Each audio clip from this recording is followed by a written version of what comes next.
Hi there, and thanks for joining us this week on Leading Edge. I'm your host, Jeff Smith. Coming up in just a few, a plan to pay teachers more here in the Buckeye State and how it's getting some support and some opposition. But first, there are stressful jobs. We can argue about that all day long. But when you're tapped as the answer person for a major metropolitan area's water system, and you have to steer the course not only for what has happened in the past, but also for the future, I would say that's pretty stressful. My first guest today just announced his retirement from the City of Toledo Public Utilities Department. Come with me. Let's bring in Ed Moore joining us here on Leading Edge. Ed, good to see you. Thank you so much for doing this. I've got to ask you, we all play for the name on the front of the jersey, but there are a lot of things in motion right now, changing the infrastructure of this region. So how do you see it when you kind of step away from that, and how do you step away from that? Sure. Well, first and foremost, thanks for having me, Jeff. I appreciate it. You're absolutely right. This is probably one of the most stressful jobs you can imagine. I've been told I'm responsible for 500,000 lives in the Toledo area, in the region, and that's all because water is life. So it's an important job, and I'm absolutely honored to have the position. And you're right, I've eclipsed 30 years with the city of Toledo, so I'm starting to look forward to the next phases of my life. So yeah, we're gonna look at retirement here shortly. And I'm imagining when those people are reminding you that you're responsible for 500,000 lives, that's when days are good, right? Absolutely. Let's talk about some of the projects. Let's bring people up to speed. Some of the projects that are underway. And I want to ask you specifically, I want to change the narrative here a little bit. I want to ask you about which ones give you the most hope. Yeah, sure. So if you think back, I've been in this position of the Director of Public Utilities here for the City of Toledo for the past 10 years. Started in April of 14. I was actually 4 months before the Do Not Drink advisory happened in 2014. So it was sort of indoctrination by fire. But what we did is the team that I had together, we absolutely committed ourselves to fixing what the issues were with the utility, and that required a deep dive and a real honest look at who we were. So we did an analysis, we did a performance audit. We got the results of that right after the Do Not Drink advisory, and it was not good. We went to the City of Toledo, Toledo City Council, and presented the findings. And I absolutely said, this is us. We need a lot of work done. We needed to fix a lot of things. So we owned that study, but then we started looking at the recommendations and said, we have a lot of room for improvement, and we have the interest and we have the energy to get it done. So the first thing obviously was to fix the drinking water system, the plant itself, so that we would not experience another Do Not Drink advisory. What I will say is there were a lot of days after the Do Not Drink advisory and going into the 2015 season that we were concerned there could be another. But we took immediate steps to really make sure that we did not have a second Do Not Drink advisory. And those were some near-term improvements we made between the Do Not Drink advisory in August of 14 and before the algae season of 2015. And we were successful there. So the biggest thing was getting the plant improvements done. We reached an agreement with the Ohio EPA in 2016 for a plan of improvements. That was the $500 million project that we talked about a lot. We commissioned the Blue Ribbon panel to do that study. And now we can say we're more than 95% done with those improvements. The big recommendation that came out of it was the ozone system. That's been up and running since 2018. So we have all of the tools we need to fight everything that we experience out in Lake Erie. As our mayor often says, we don't have a drinking water issue in Toledo. We have rectified that situation. We have a source water issue here in Northwest Ohio with the western basin of Lake Erie. So we're still working to help others solve that problem, but our number one job is to make sure we can treat anything that's out in Lake Erie, Well, and that's what we're doing today. yeah, and I think that's what I wanted to dive into with you. And we'll get more into what happened back in 2014 in our next segment, if you could stick around Sure. for that. But I did want to ask you, as far as sources are concerned, and obviously, you know that you've got these balls up in the air as far as the system is concerned and the things that are going to happen in the very near future. Sure. What about the reservoir plant out in Oregon and providing that additional source for drinking water? That was talked about months ago. You talk about stepping away now. Are you confident with where that's headed? Yeah, yeah. So after talking with the administration, it's we had to make some serious decisions about what we want to see with this water system. And again, you talked about that reservoir system that we did the study. The Regional Water Commission actually commissioned the study, but we just led the effort on behalf of the region. But that was something we committed to when we created the Regional Water Commission in 2020. We committed to our regional partners that we were going to come up with an alternate source of water. So that plan is still underway. However, it was delayed, as you and I talked about last year. Mhm. The need of the raw water main repairs that have to be done. Those are more critical repairs, and that's what we do from an engineering perspective. We look at critical path items, and that raw water main was a much bigger threat to our water system than was having an alternate water source at the time. So, but as far as the continuation of the progress of what we're trying to accomplish here in Toledo and the region, um, we have a person that is going to step into the job that has been my deputy director. He was before we created the Department of Transportation. Doug Stevens was my deputy director, so Mhm. he and I worked hand in hand. And what's going to happen is Doug is going to come back and take over the role of director, and then we'll figure out where to go from there. But I feel like the system will be in real good hand. Doug is a professional engineer, highly trained in engineering tactics, and he'll work closely with the Regional Water Commission just as I did. Hopefully, a seamless transition. Ed, stick around. We're going to have much more with you when we come back. Once again, Ed Sure. Moore, he's been the head of the Public Utilities Department for the city of Toledo, announcing his retirement. We're going to catch up a little bit more right after this. Welcome back here on Leading Edge once again. I'm Jeff Smith, and this is Ed Moore. He is announcing his retirement from the Department of Public Utilities for the city of Toledo after a 3-decade career. I guess thinking it is one thing, saying it is another, Ed. How does that impact you? Yeah, it's unbelievable because it seems like, it was just yesterday when I was a younger kid starting with the city of Toledo. I never could have imagined this is where it would end, but time flies. They don't lie when they say time flies.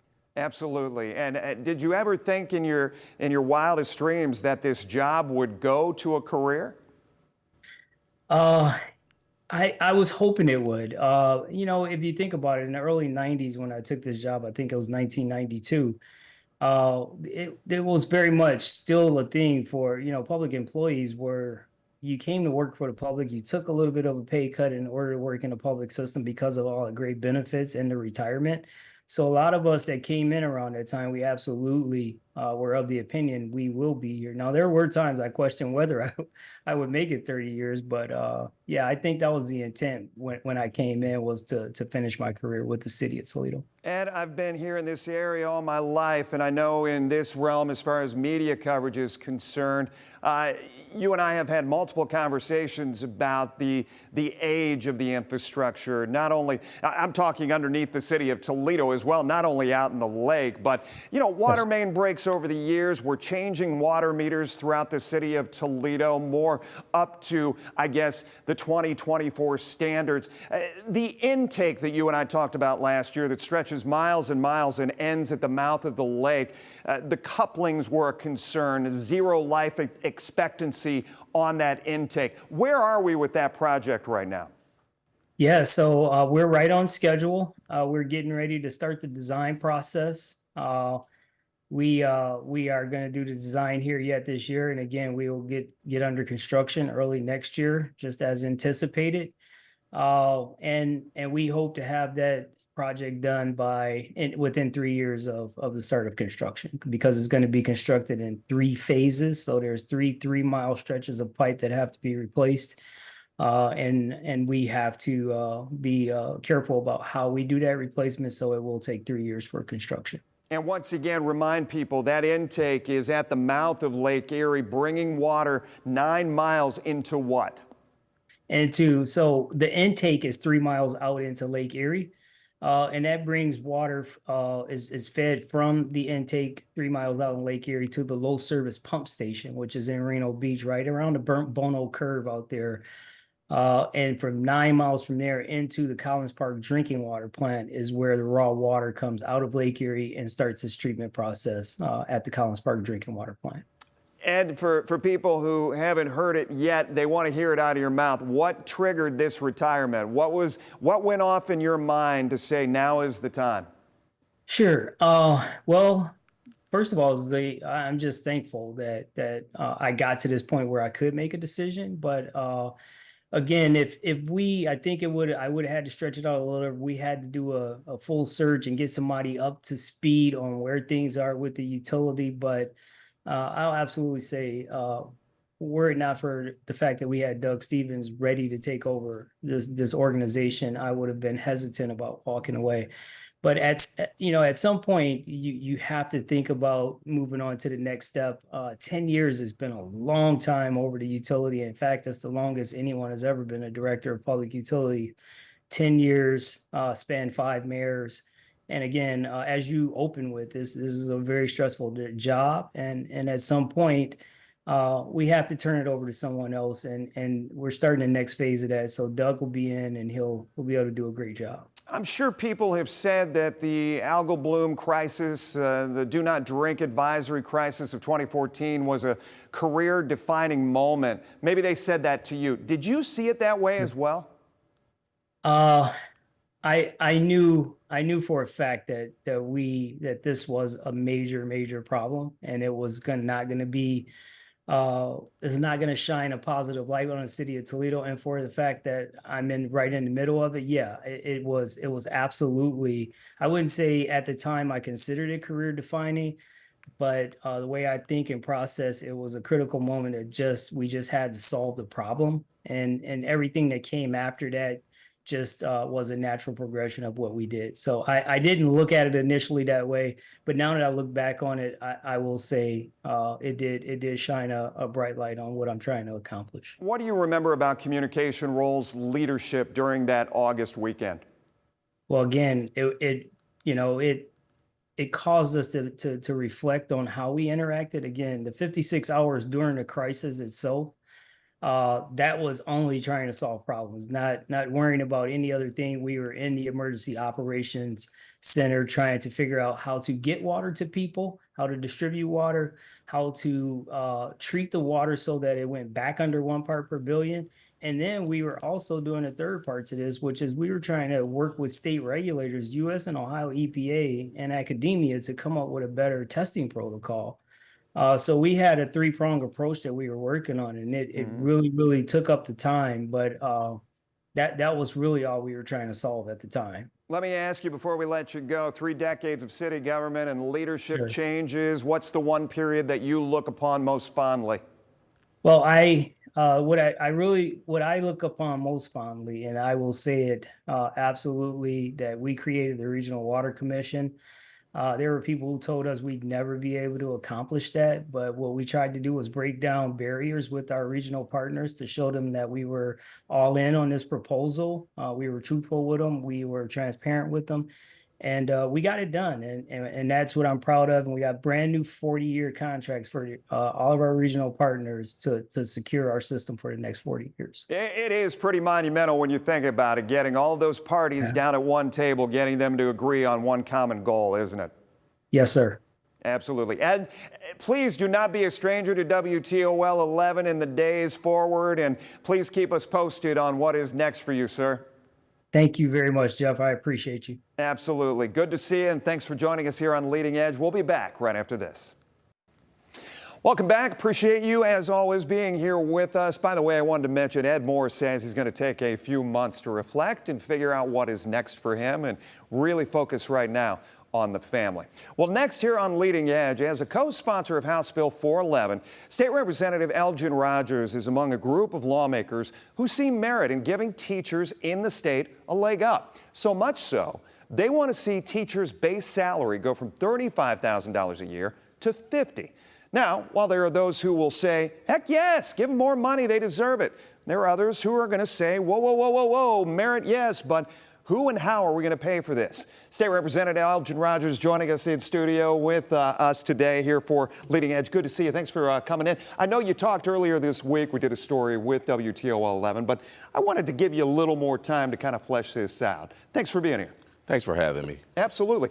Let's talk a little bit about the genesis. How do we get to point of 411 and how, a little civics lesson for everybody, what does a co-sponsor mean? So a co-sponsor means that you're not the primary sponsor. The primary sponsor of this bill is my colleague Joe Miller from Lorain, Amherst, Ohio. He's the primary sponsor. That means he generated the idea. And the co-sponsors are the folks who say that we're going to support this bill as it's written. And part of the lesson here is that this bill has not been introduced. It has not been assigned to a committee. But when it's assigned to a committee, voters will have, and the public will have an opportunity to come to Columbus and submit testimony either for the bill or against the bill. Yeah. And they don't have to come to Columbus. They can also provide written testimony. And if they want to know how to do that, they can contact my office. My number is area code 614-466-1401, or they can reach me at Rep 44 at ohiohouse.gov. At ohiohouse.gov. Yeah, Google Elgin Rogers, it will pop right up for you there. So as you guys look at it, and we prefaced it by saying $35,000 to $50,000, and this is in the very early stages, we do want to point that out, but as soon as these stories came out, Elgin, it caught like wildfire. There was a lot of conversation around the state about it. Where's the $50,000 come from? Well, I'll tell you this, I got a lot of phone calls. Got some phone calls and some emails, and some folks thought it should be higher. Some folks said it should mimic the legislator's salary. And some folks said, wait a minute, hold on, let's pump our brakes here. A lot of people don't know that we just raised teacher salaries in this General Assembly in the current House Bill 33, and we raised it from the previous salary to $35,000. We asked in the House that it be raised to $40,000, but it went to the Senate and they took it out completely. And then in conference committee, it came back and they left it at $35,000. That was the agreement. It was agreed upon the $35,000. But the $15,000, and most people may not know this, but at $35,000 a year, we know that teachers work extremely hard. We know that they go in their pocket. The schools that I attended here in Toledo, I know my teachers and my coaches, they went in their pocket to make sure that kids ate. They made sure that students had school supplies, and they made sure that students also had bus fare at times. So that never goes on the balance sheet. It doesn't show up as a tax liability or a tax write-off. Right. And so we know that $35,000 a year over a course of a year is just a little bit above $17 per hour. And these are teachers who are not just, they're highly skilled. These are teachers who are trained. These are teachers who have education. Right. These are teachers who have to pay back student loans. So it's only fair, and we understand what inflation is doing to our state and our nation. So this is an opportunity to make sure that the wages represent the job that they're doing. Right. And you also said you wanted this to be a rallying cry as a kind of to bring in recruits as well, a recruiting tool. We also want to retain and recruit folks to the state of Ohio, good teachers, right? It's a part of making sure that we have an educated workforce, and it attracts other people to our state, like good business and good jobs with good wages that are safe for women and men. Also, what I like folks to think about, we just came out of maybe, hopefully, a once-in-a-lifetime catastrophic event, the pandemic. Sure. A lot of families were at home, little Molly, little Junior, little Sally, and it was rough. So what we're asking is that people think about the time that the teachers spend with your children every day. Right. From early as 7 in the morning to 5 at night or 4 at night. Because before I think the point you're trying to make is before all the online education was figured out, it was everything was falling on mom and dad back home to take that role and play that role. That's what you're saying. And how tough that job is Yes. what you're saying. I do want to I did talk to some administrators throughout the week. I knew you were coming. They knew you were coming. I wanted to ask you some of the counterpoints to what you guys are proposing in this bill. Market to market, community to community. This will affect this increase, if it were to go through, Representative Rogers, this would affect communities differently. Some can afford it, some cannot. What do you say to that? That's a great question. You know why? Because we have a funding formula in place now. We know that there's a funding formula. But we know that that state funding formula is broken. We understand that. Yeah. And so this is also an opportunity to fix and correct some things instead of continuing to kick the can down the road, which we've been doing. We also understand that some of these processes of funding schools are regressive, and some folks would have other ideas about how we fund schools. Yeah. So this is another opportunity to fix what's broken. Does this affect benefits? We got about a minute left. Does this affect benefits, negotiations, anything as far as the unions are concerned? In terms of that, Collective bargaining. Collective bargaining agreements, unions will still have an opportunity and workers will have an opportunity to make sure that their workers are being treated fairly. And I think this is a step in the right direction to make sure that workers are paid based upon what the state legislature decides. And ultimately, and again, we have an opportunity for public input, which is very important. Right. So if there are folks who have ideas, we can amend this bill. All right, this is the bill that's introduced. Work in progress. It's a work in progress, but we want to make sure that we have public input, and that's why bills are introduced, to get public input. 10 seconds. Fair or unfair, this statement? The teacher shortage is multifaceted, but it starts with politicians and community members respecting the hard work educators do every day. I don't understand that question. It's not a question. I don't Just fair understand or that unfair statement. I don't understand the statement 5 because seconds. let's make it happen and make the 50,000 work for the teachers. I appreciate it. Roger. Representative Rogers, good to see you. Thank you so much. We'll be back right after this. Once again, a big thank you to State Representative Elgin Rogers and from the city of Toledo, Ed Moore. Hope you have a great week. See you next time on Leading Edge.